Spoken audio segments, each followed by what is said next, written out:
చెప్తానండి మీ కరీంనగర్ లో అంత మార్నింగ్ టైంలో ఒక 5 మొత్తం సాయుధుల గనులతో వచ్చినట్ట ఖచ్చితంగా దానికి సంబంధించి అది ఒక నిఘా వైఫల్యము భద్రతా వైఫల్యం కాదు.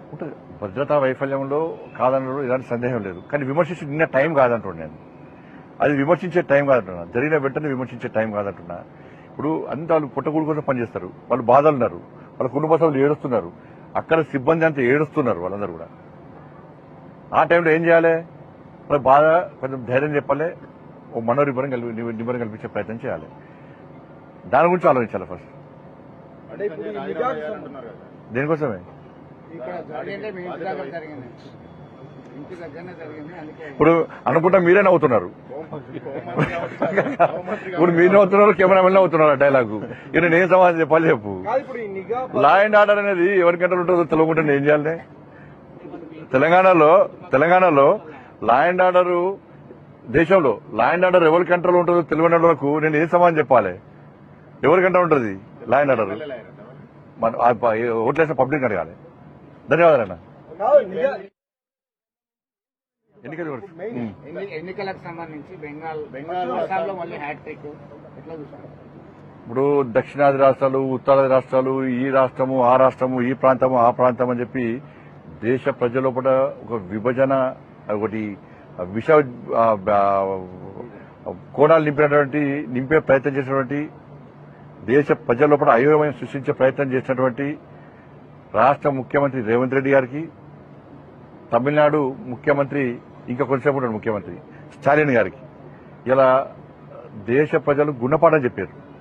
పాపం రాష్ట్ర ముఖ్యమంత్రి ఏడికైనా ఒకటే, తమిళనాడు వేండు అవుటే, మధ్యప్రదేశ్ వేండు అవుటే, బీహార్ వేండు అవుటే, హర్యానా వేండు అవుటే. కాబట్టి నేను చెప్తున్నా, ముఖ్యమంత్రి తొందర రాహుల్ గాంధీ కుర్చీలో కూర్చోవాలి బాగా ఆతుత బాగుంది, ఇప్పటికున్నది. తొందరగా రాహుల్ గాంధీకి ఏం తెలియదు, నాకే అన్ని తెలుసు అని చెప్పుకునే ప్రయత్నం ముఖ్యమంత్రి చేస్తున్నాడు.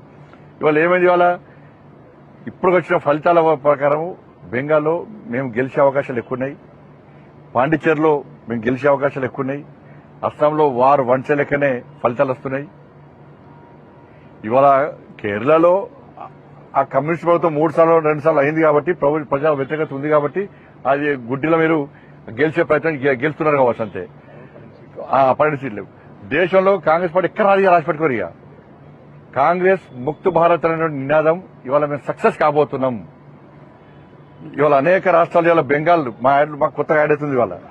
ఇట్లా ఇంకా రాబోయే ఎన్నికలు కూడా నరేంద్ర మోడీ గారి నేతృత్వంలోని ఎన్డీఏ ప్రభుత్వాలు ఈ దేశంలో డబుల్ ఇంజన్ సర్కార్ ఏర్పడబోతున్నాయి.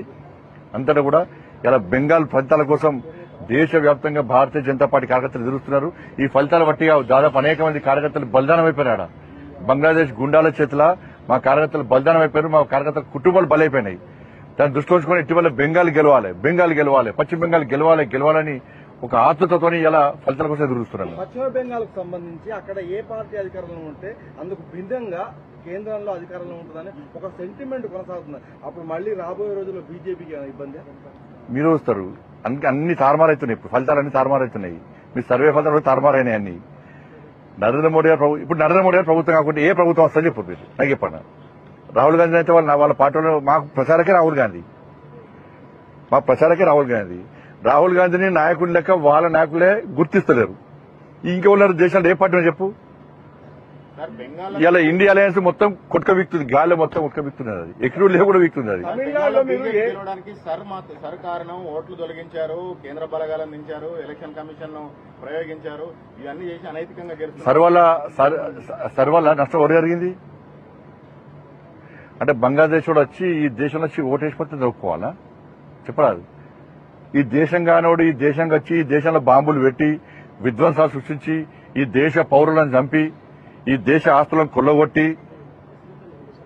అక్రమంగా చొరబడి వాడు వచ్చి ఓటేస్తే ఒప్పుకుంటారా? దేశ ప్రజలు ఆలోచిస్తారా? ఇలా అందుకే సరే వచ్చింది కాబట్టి బంగ్లాదేశ్ ప్రజలు కూడా ఇలా బంగ్లాదేశ్ చొరబడిదారులకు దీని ద్వారా చిరవగీతం పాడుతున్నది ఇండియా ప్రభుత్వం, నరేంద్ర ప్రభుత్వం. కాబట్టి ఫలితాలు ఈసారి ఇటీవల బీజేపీ అనుకూలంగా రావాల్సిందే, దీదీ సంగతి చెప్పాల్సిందే అని చెప్తున్నారు ఇవాళ. ఇప్పుడు తమిళనాడులో ఏఐడిఎంకేతో బీజేపీ జట్టు కట్టింది, కానీ అక్కడ టీవీకి అనూహ్యంగా పుంజుకున్నది. ఎట్లా కూడా వచ్చి ఫలితానికి వస్తున్నాయి కదా, చూద్దాం ఇంకా వాళ్ళ ఆ రాష్ట్ర ప్రజల నిర్ణయం రాష్ట్ర ఏ ప్రజా నిర్ణయం శిరసావహించాల్సిందే. ధన్యవాదాలు అన్న.